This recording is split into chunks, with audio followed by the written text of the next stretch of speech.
Yo, what's up mga gar? Welcome back again sa ating channel, Kuya Tans Fishard. And for today's video mga gar, mag-update naman tayo sa ating barracks, sa mga ating mga ginawa, sa mga bagong setup, bagong isda na ating na-acquire. So, umpisa natin dito mga gar sa ating Blue Panda. So, nangungunti-konti na lang yung ating mga babae mga gar kasi may mga bumili. So, shout out no, sa mga bumili ng ating Blue Panda. So, nakaraang gabi, no, nagbalot tayo dito ng almost 4 na trayo. And mga free pinamigay din natin kasi nag-promo tayo mga gar na pagka bumili ka ng 2 trayo, so meron kang isang pair tapos isang cup ng Moyna. So yung Tuxedo Koi natin, kung napapansin nyo, wala na yung mga breeder size natin, no? So nabili na rin kasi may bumili sa atin na trayo ng Tuxedo Koi. Yun yung binigay natin kasi mas okay yun, mas maganda na yun kasi mas malaki na. And yung mga babae is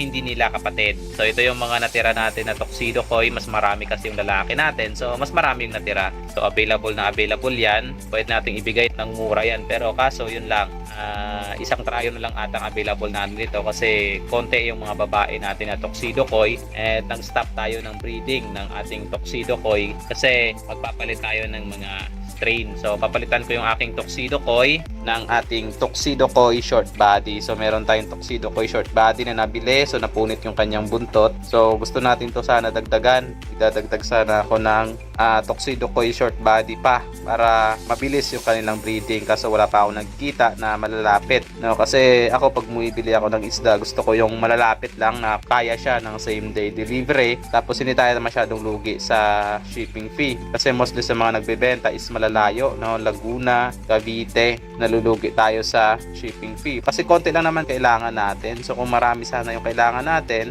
so okay lang din sana kasi bawi naman yun pag marami yung iyong isasama sa delivery, kaso konti lang kasi yung need natin. Kailangan lang natin ito ng isang trayo. So lang kasi madagdagan yung babae para bumilis na yung ating breeding sana. Pero okay lang, no? Hanap-hanap pa rin tayo ng mga malalapit dito kasi medyo konti pa lang kasi may mga Tuxedo Koi na short body. And ito yung natira natin na babae na Tuxedo Koi. So kung may bibili, kaya pa ito ng isang trayo pa kasi syempre yung iba dyan hindi natin ibibigay kasi syempre bigay din natin yung hindi rin sila lugi, no? So kaya pa ito ng isang trayo pa, yung iba pang free na lang natin. Then ito yun din yung natira natin sa Blue Panda. So wala tayong available na Blue Panda kasi nakuha na yung pinakalas natin na trayo. Yung natira dito ay 2 lalaki nagtatago kasi mailap. Ayan sila, yan. Medyo masigla, mailap, no? Tapos yung dito natin na Santa Claus ribbon, tinanggal natin kasi nagkakasakit, no? Yung maganda natin na napili sana, nagkasakit. So, nandito sila ngayon, no? Naka methylene blue and naka asin, no? Araw-araw natin itong papalitan. Sayang nga kasi nangihina sila. Maganda na sana to ating Santa Claus ribbon kasi may mga male, no, na nag-develop talaga ng ribbon. Iba kasi ribbon jeans lang. Ito, ribbon ito siya pero ribbon jeans lang kaso ganyan ang nangyari, no? Pumayat tapos nangihina, hindi ko alam kung bakit pero try na pa rin natin igamutin, malay mo gumaling pa sila. Tapos dito kahapon medyo masigla pa ito pero ngayon medyo humina nung nilagay natin dito, no? Pero hindi naman sila nagpapakita ng pagka-clump ng fins or pamamayat, mahina lang talaga. So araw-araw natin i-water change, try natin na i-restore pa yung kanilang health kasi sayang sayang. Ano kasi to, Santa Claus ribbon at saka mahal ang kuha natin dito nung binili natin. Yun. Tapos ito yung Tuxedo Koi din natin na unang batch, no, na nagkasakit pero ngayon okay na sila. Ayan, 3 yung natira. Pero 4 lang naman yan sila, namatay talaga yung isa. Then ito yung last batch ng ating Singa Blue. Medyo lumalaki na kasi nahiwalay natin yung unang mga male, no, yung malalaki na yan. Yun yung pinakaunang male na nahiwalay agad natin. Tapos yung mga maliliit, kapatid nila yan. Kaso syempre nasa community siya. Dito siya galing. Yan. So medyo maliliit. Ito yung mga kapatid nila maliliit. Kasi may ilap.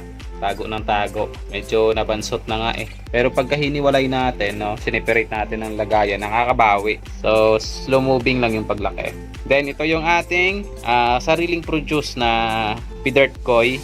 no? Anak ito ng ating P-Dirt, no? Nagkaroon ng cap, so naging P-Dirt Koi. Kita nyo naman ang ganda ng lalaki, no? Ganda ng kanyang pagka-cap, tapos may konting platinum. Ito lang talagang kailangan itrabaho sa kanya, yung kanyang ear, no? Medyo sana lumapad pa. Kasi habang tumatagal, lumalapad na lumalapad at saka kumukulay ng kumukulay yung kanyang ear. So, yung sa likod niya, no? Nagpa-platinum na rin kahit papaano. Nanganak na yan. So, nanganak na yung ating female noong May 24. No? Sarili natin yan. Galing yan sa ating P-Dirt, no? Na nabili natin. So, nanganak siya. Hindi ko lang nabilang kung ilang piraso. Kasi dito sila dati nakalagay, no? Na ano ako na ilipat pa. So, ang babae na lang yung kinuha natin. Tapos nilipat natin dito sa taas since wala namang laman. Tapos dito ko nilagay ang male nung habang nanganganak yung female. So, tinanggal ko na lang yung female para dyan na lang lumaki yung mga anak nila, no? Pero pagka lumaki-laki, so ilipat din natin yan sa medyo malaki-laki din ang lagayan or hiwa-hiwalayin natin para hindi masyadong masikip. Kasi konti lang naman yan, parang nasa mahigit 10 lang ata o wala pa nga siguro. Tapos, ito yung ating HBRRT, half black red rose tail. Pero nakukulangan pa ako sa kanyang male, no? Juby pa lang kasi yan. Kaso pinagsama ko na kasi bigay lang din naman, hindi ko naman yan binili. Binigay lang yan sa akin. Nanganak na nga rin yan ilang piraso. So, dalawang female yan, kaso aggressive tong isang female. Inaaway niya yung isang female hanggang sa nagkasakit. So, iniwalay ko na lang. Tapos yung male, medyo siguro, ewan ko lang kung di-develop pa yung kanyang body, no? Kasi maliit siya Tapos yung kanyang fins, hindi masyadong labas, no? So, bigay lang naman yan sa atin. Trial lang natin kung gaganda pa si lalo.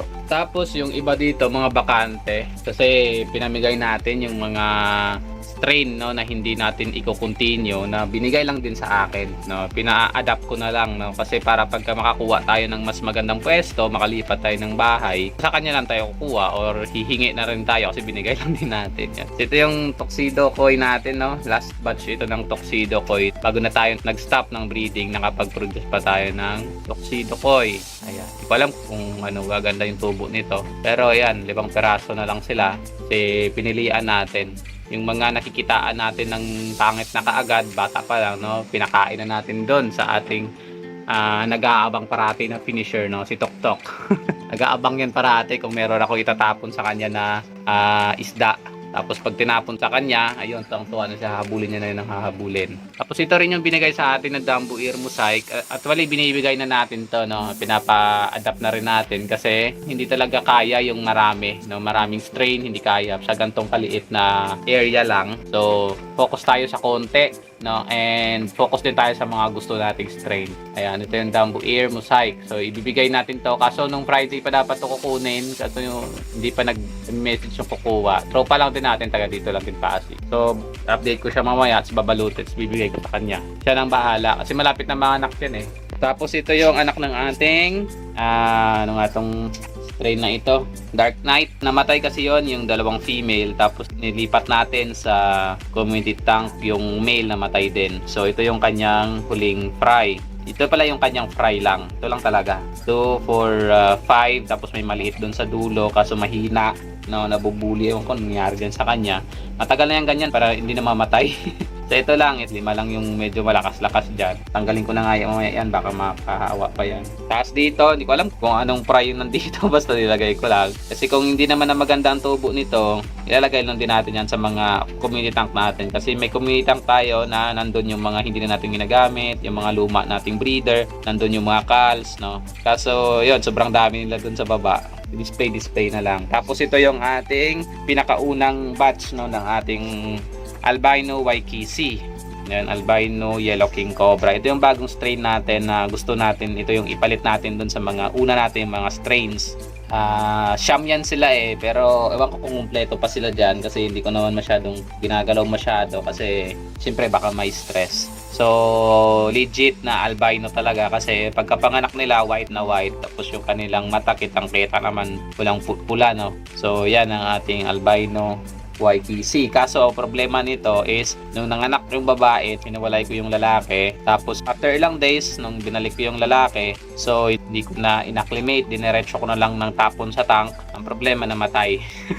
Tapos bumili tayo ng lalaki ulit na bago, tapos nilagay natin doon, sinama ulit natin sa babae. Same lang ang pinagkuhanan natin, no, na breeder. Ang problema, no, na lumabas yung bituka ng babae sa kanyang tiyan. So, hindi ko alam kung paano nangyari yon kasi hindi naman siya nanganak. Ayun, hindi, wala na. Lalaki na lang ulit yung natira natin. Ayan, tapos ito yung anak nung sinasabi ko kanina na half black red rose tail. Nasa 10 yan dyan, pero hindi ko na masyado makita yung iba. Hinayaan ko na lang, basta pinipid ko na lang ng pinipid. Ito yung ating MSSBT nung March 9. Second to the last ito na na fry niya ng ating MSSBT, since dalawa naman kasi yung ating female. Bago natin nilagay sa community tank, no, pinatigil natin ng breeding, no. Ayan pa, nakapag-produce pa siya ng ganyan. And ito yung ating Santa Claus, no, na nasa community na nakaraan na pinaghiwa-hiwalay natin. Ginawa natin is pakunti-kunti nilagay natin sa mga ganto para medyo ma-focus sa pagkain, kasi pag sama-sama sila ng babansot. Ito rin mga female ng ating Santa Claus. Ayan, non-ribbon ito. And ito pa rin yung ating pidert, no? Last batch ng ating pidert na mga male. Ayan sila. So, merong iba dyan na nagkakaroon ng cup. No? Ito, ayan. Nagkakaroon siya ng cup pero konti, no? Pangit, no? Dapat sana lumaki pa ng kaunti yung kanyang cup para masabi din natin na pidert ko. Ito, malaki yung kanyang cup. Isa. Ayan. 8 yan dyan sila. Kung kompleto pa ba? 2, 4, 6, 8. 8 pa naman. Kompleto pa naman. Tapos ito yung bago nating mga male ng MSSBT. Kitang-kita nyo naman. Maliit pa lang pero develop na yung kanilang snake skin. And ang ganda ng kanilang buntot. No, may liit pa pero malalapad na yung kanilang buntot. So, 2.5 gallons. Ang laman yan ay 5 piraso lang. Nakonti-kontian natin yung laman. Tapos ito, nireset natin na walang laman. Kasi ang nilagay natin dito dati is mga fry ng full gold na male, kaso namatay, no, unti-unti. Tapos ang natira ay 1 piraso ito, no, nilipat ko na lang dito. Tapos ito yung yung last natin na natirang full gold, no. Yan, ito yun, ang ganda nito dati, no, ang ganda niya dati. Kaso nagkasakit kasi siya, tapos gumaling. Kaso nung gumaling siya, ayan, pumangit yung form ng kanyang body and yung kanyang buntot. Yung kanyang mga kaliskis ay parang hindi pumantay, no, pumangit. Sana gumanda pa. Kaya yung isang natitira dito na natin na full gold, nilipat na lang natin dito, tapos ilagyan din natin ng kal na babae. Ayan, para hindi sila mag-away. So dito na lang sila kasi since mag-isa lang naman siya dyan, sana hindi magkasakit. So wala, lalagyan natin to mamaya ng laman. Siguro Singa Blue ilalagay natin dito, 5 piraso din. Tanggalin natin yung dito na Singa Blue, tsaka yung dito na malalaki. So samahin natin dito lahat sila. Yan, ito yung ating pidert na female. Yan, ito yung pidert medyo malabo. So try ko rin to bawas-bawasan, no, kasi medyo madami sila dyan. Pinapalaki lang natin kasi dyan. Kuntian natin siguro. 15 lang siguro o 10. Yung iba, hanapan natin ng paglalagyan kasi may mga bakante naman tayo. Tulad dito, bakante ito. Ito yung Santa Claus natin na female, no? February 14, pero maliliit pa rin, no? Malakas kumain, pero maliliit pa rin. Siguro dahil late natin, no, na hiwalay. Dati kasi, hindi natin hinihiwalay talaga, no? Isahan lang sila lahat-lahat. Nung natutunan natin na dapat pala hiwalay, kasi nababansot pala sila pag kasama-sama lang, no? Kasi may nagkakaroon ng alpha, yung iba hindi nakakakain ng maayos. Ito yung ating Santa Claus din, no? Na may female, may male na naghalo-halo na. Check natin yan kasi nung nag-gender ako nito, akala ko mga male lahat. So may female pala na naghalo dyan, no, na makulay, pero female pala siya. So kunin natin yan mamaya, tapos kuhanan din natin to ng kaunti, tapos lilipat natin sa bakante. Yun. Tapos tulad dito, yan. Ito yung Santa Claus natin na galing doon dati, no? Galing sila doon. Kaso nilipat na natin, iniwahiwalay. Andito yung iba, no? Andun yung dalawa. Yan. Tapos marami tayong mga iniwahiwalay, no? Nandun yung iba naman sa ilalim ng Santa Claus, no? Iniwahiwalay natin para lumaki, bumilis. Juby naman na, pero kinukulang tayo sa size talaga. Kaya naghahalo-halo na tayo ng pagkain. Moina, Max Flow, no? Tapos nakaraan Tubi. Tapos ito Santa Claus din ng March 21. Yan. Tinanggalan na rin natin yan ng mga maliliit. Tapos babawasan pa natin yan. Inaayos lang kasi natin kung saan natin ipaglalagay. Pero lumalaki na sila ng kaunti. Tapos ito yung first batch ng ating Santa Claus, no? Na male. Ngayon gumaganda na sila. Sana hindi magkasakit. Gumanda sila lalo nung hiniwalay kasi galing yan sila dito, no? Community na community talaga. Hiniwalay natin siya sa 2.5 tapos ang limit natin is 5 piraso lang. Maganda nga sana is isa lang isa, dalawa. Pero syempre kulang tayo sa lagayan, nagtitipid tayo ng lagayan kasi malita naman yung space natin. Pero gumaganda naman sila lumalaki naman o juby na. Pwede na yan pang breed talaga. So, kulang na lang yan sa kulay. Ito, medyo maputi yung iba, parang naging HB white. Pero Santa Claus yan. Tapos nagde-develop yung kanilang pula. Ito, pulang-pula na siya. Na malapit na talaga siya magkamukha ng kanyang ama. Tapos ito yung MSSBT natin. Nakuhanan na rito natin ng male. Pero pag may mag-develop dyan ulit na male, kukunin ulit natin. Yan. Marami yan sila. Malalakas din. Nakatago-tago lang. Then ito yung Santa Claus ribbon natin, no, na kapatid nitong mga nagkasakit. No, sayang ito. Hindi pa masyadong labas yung mga kulay pero nagde-develop yung kanilang ribbon, no. Ayan, no, napapansin niyo may mga ribbon. Ito, hindi ko alam kung bakit may lumalabas na ganyan. Siguro unstable yung line din or baka ganyan talaga, no, yung mga Santa Claus naglalabas ng mga kulay dilaw kasi hindi naman sila kasi pure breed, no, yung mga Santa Claus. Mga cross yan sila hanggang sa na-produce yung Santa Claus. Lalo na Santa Claus ribbon, no, panibagong jeans na naman yan. Ayan, no, may mga lumalabas na kung mapapansin nyo, may mga lumalabas na ribbon. So sana nga lumaki pa to sila, gumanda, kasi nung March 15 yan sila. Sana gumanda, no, tapos lumaki para mapakinabangan natin. Then ito yung ating male ng Blue Panda. Diyan sila, nilipatan natin dito, tinanggal natin doon, no, kasi doon na natin nilipat yung mga breeder natin. Para hindi sila masyadong, kasi dito dati yung mga breeder natin, kaso parati tayo dito, no, sumisilip, tapos transparent, nagkikita tayo parati, nai-stress, no, lalo na yung mga albino, mabilis sila ma-stress. So doon natin nilipat. Mamaya silipin natin kung ano yung mga bago nating breeder doon.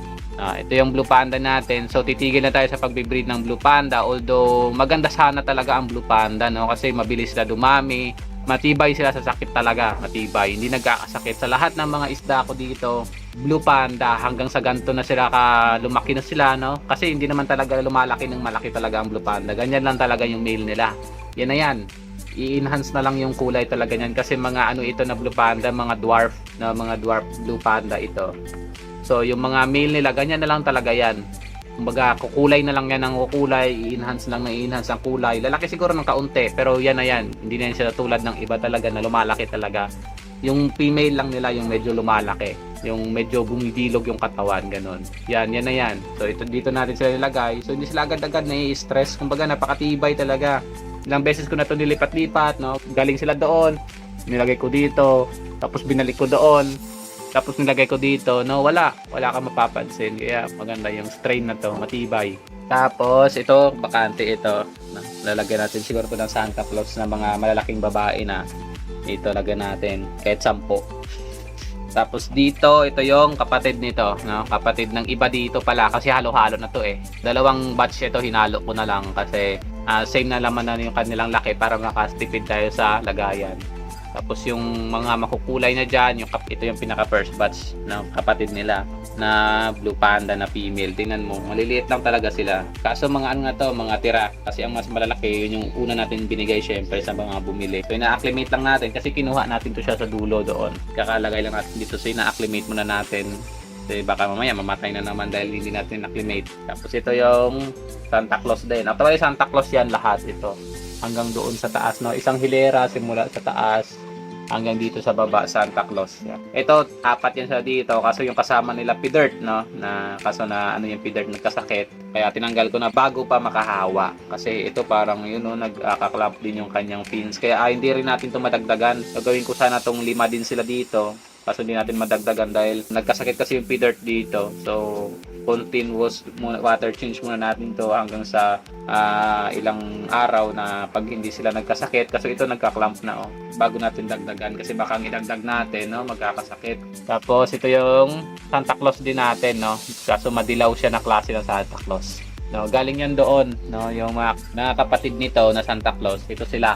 Yung male, no, 6 to sila. Kaso kinabukasan nung nilipat natin dito, namatay agad yung isa.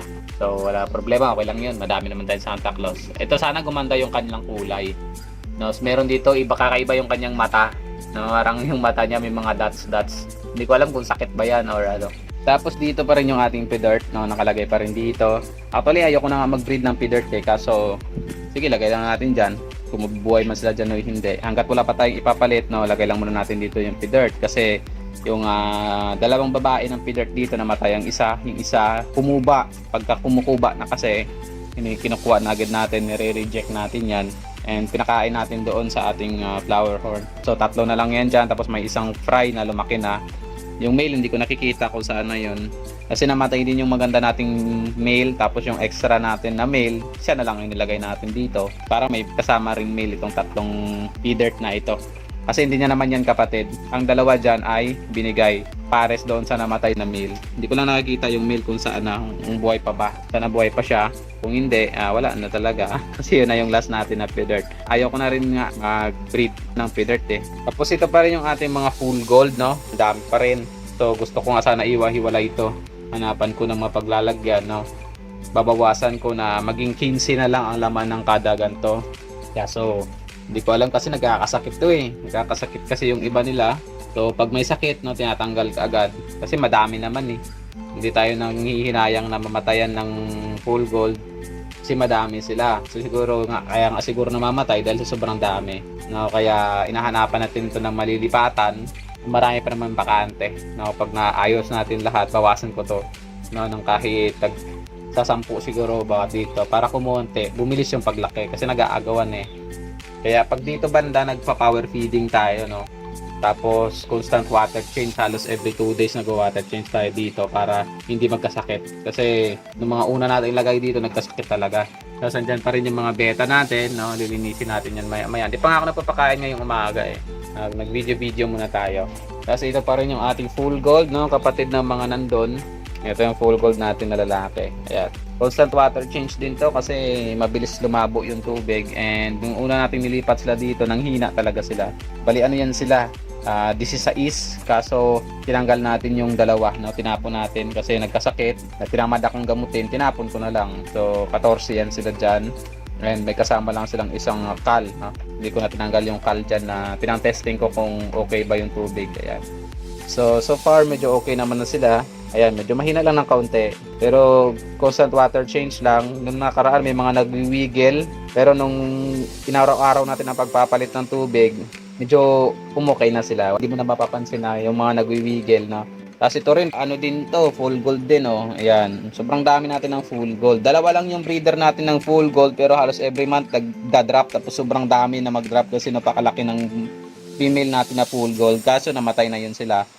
Ayan, sobrang dami. Ayan, full gold.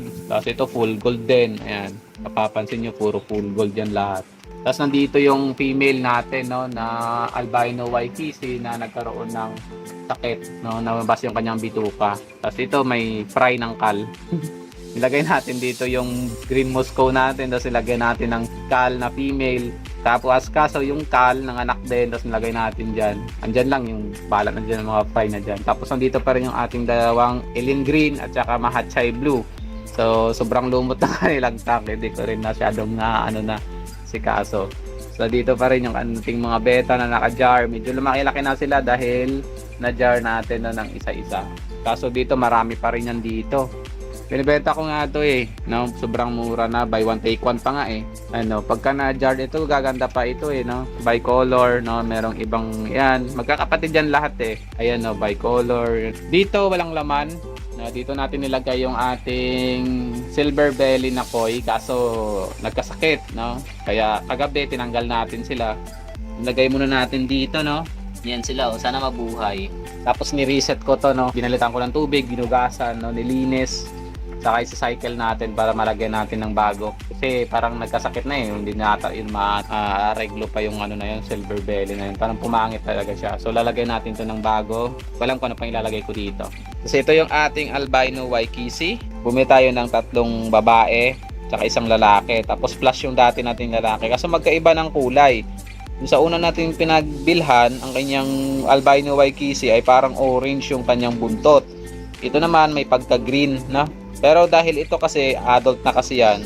Ayan, ito kasi juvie pa lang tong mga to. Tamo medyo ano pa nga yung mga katawan, no. Labas pa nga yung kanilang mga tinik, no? Okay, kita mo pa yung kanilang skeleton. Siguro molting pa yan talaga sila. Ayan. 2 lalaki and 3 babae. Dito natin nilagay para hindi natin sila masyadong ma-stress, no, pagka pumapasok tayo. Kasi ito rin yung bago nating strain, no. Bumili tayo ng ABT. Ayan. Kaso napapansin ako sa male, no, kung ganyan yung kanyang langoy, medyo, or baka dahil lang mahaba yung kanyang fins, no. Kaya ganyan yung langoy niya. Pero masiba yan siya eh. Kumakain siya tapos masigla siya. Yan. Yan. So, gusto ko pa nga sanang bilhan ito no kahapon. May nakausap ako kaso nahirapan ako kausapin kasi matagal mag-reply. And nung nanghihingi ako sa kanya ng video no ng aking bibilhin kasi 500 sana take all no lahat pati yung fry. Tapos meron siyang 6 na lalaki, 8 babae na ABT, tapos 8 jubi no, na ABT. Bibiling ko sana 500 para iba ibenta natin, hindi rin kailangan. Tapos magdagdag sana ako ng breeder kasi gusto ko padamihin ng ABT kaso wala, nabenta niya sa iba yung nakakuha. So okay lang, hayaan lang natin, hanap lang tayo kasi gusto kong dagdagan to ng isang tryo pa para dumami no mabilis.